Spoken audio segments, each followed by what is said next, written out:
শ্রী মেলাদিয়া হাট এখন নতুন জায়গায় নতুন রূপে কিভাবে যাবেন, কত টাকা ভাড়া লাগবে এবং ওইখানে কি কি পাওয়া যায় আর কি কি পাওয়া যায় না সবকিছুই থাকবে এই ভিডিওতে।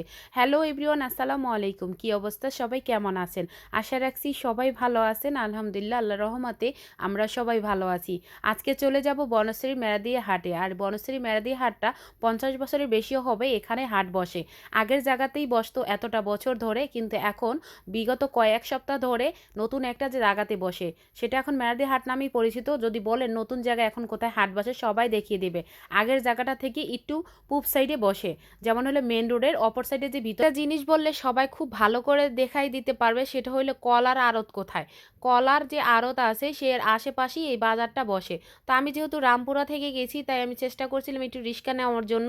রিক্সালার মামার এত বেশি ভাড়া চাচ্ছিল, তার কি করব, আমি লেগুনার করে চলে গেছি। আপনারা চাইলে বাসে করে 10 টাকা করে যেতে পারেন একজন, আর লেগুনার একজন 20 টাকা করে নিবে। তারপরে এই তো থানার এই পাশে, থানার এই রোডটা তো আপনাদের সবারই চেনা, যেহেতু এখানে আগে বাজার বসতো তার জন্য। আর তার জন্য ছাড়া নাই, এটা রামপুরা থানা এবং রামপুরা মসজিদ এই পাশেই তো, ওই জায়গাটা সবাই চেনে। আর এই যে দেখেন থানার এই পাশে যে খোলা মাঠটাতে, এখানে কিন্তু অনেক বিশাল বড় একটা হাট বসতো, যেমন বাজারের অনেক বেশিরভাগ দোকানই এখানে থাকতো। মানে যেহেতু খোলা মাঠটার মধ্যে কাপড় চোপড় হাঁড়ি পাতিল সব জিনিস এখানে পাওয়া যেত। এখন কিন্তু বসে না, সেই খালি জায়গাগুলো একদম পড়ে রয়েছে। ফয়জুর রহমান স্কুলের সামনে দুইটা দোকান আছে, খুব সুন্দর সুন্দর হিজাব এবং অন্য অন্য জিনিস পেয়ে যাবেন এখানে। খুবই সুন্দর ছিল, মানে গস কাপড়গুলো খুব ভালো ছিল। এখন আমি সামনের দিকে হেঁটে হেঁটে যাচ্ছিলাম, আর রাস্তাটা পার হয়ে আমি ওই পাশে যাব। এই যে একদম সোজা চলে আসছি। আপনারাও চলে আসতে পারেন বনশ্রী মেলাদি হাটে। আর এই বাজারটা কিন্তু বিগত 50 বছরের বেশি হবে এখানে বসে। মানে এই জায়গাটা থেকে এখন অন্য জায়গায় গেছে। এই যে গেটটা দিয়ে বেরোতে পারেন, বা সামনে ওই পাশে আরেকটা গেট আছে, ওইখান থেকেও যেতে পারেন। মানে অনেক পথ আছে, এই থেকে মোট কথা বাজারটা শুরু। আজকের ভিডিওটা হয়তো বা 2 পার্টে হবে। প্রথম পার্ট আজকে আমি ছাড়বো, দ্বিতীয় পার্ট আমি হয়তো বা আবার একদিন পরে ছাড়বো। তো ওইখানে কি কি পাওয়া যায় আর কি কি পাওয়া যায় না সেটা যদি বলি একদম ভুল হবে। মানে কি পাওয়া যায় না সেটা বলাই যাবে না। এই বাজারে সস্তায় এত কমে আর কোথাও পাবেন না। মতিঝিল আইডিয়াল এই প্রত্যেকটা দোকানদাররা কিন্তু ওখানে বসে শুক্রবারে, আর এখানে বসে বুধবারে। আপনারা চলে যেতে পারেন। আর আমি ভিডিওতে যে দাম বলবো, একদম আমার কথার সাথে দামের সাথে আপনি মিল পাবেন। আমি কখনোই মানুষের মতো ভিডিও বানাতে যাওয়ার জন্য বলবো না যে আমার ভিডিওটা দেখেন তার জন্য আমার ভালো হবে, ঠিক আছে, কিন্তু আমি মিথ্যা বলে আপনাদেরকে যাইতে বলবো না। খুবই কম দামের মধ্যে পাবেন, তবে কথা আছে, আপনার অবশ্যই দরদাম করে নিতে হবে। আপনি আপনার মন মতো একটা জিনিস, মানুষ তো চাইবে, আপনার মন মতো তো যদি না হয় সেই জিনিসটা কি আপনি আনবেন?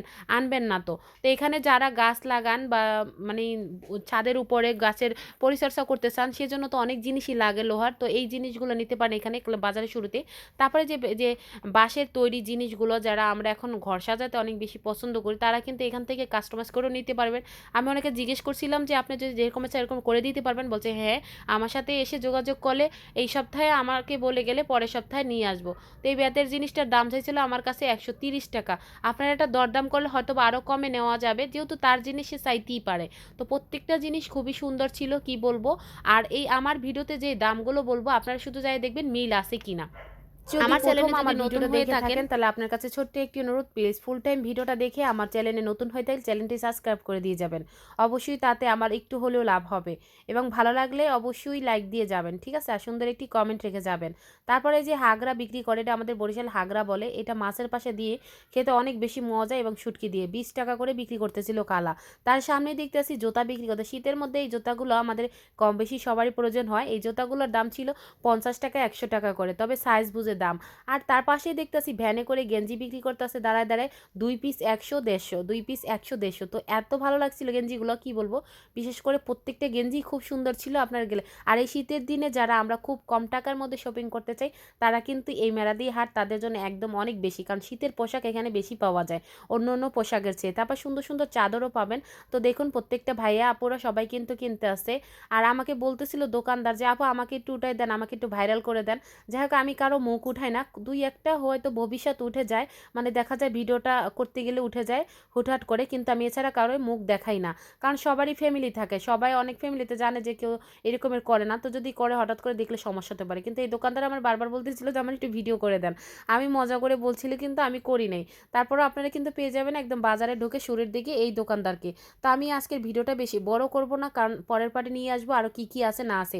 আজকে শুধু ঠিকানাটাই বললাম, কিভাবে যাবেন, কিভাবে আসবেন এবং কত টাকা দাম সবকিছু। আল্লাহ হাফেজ।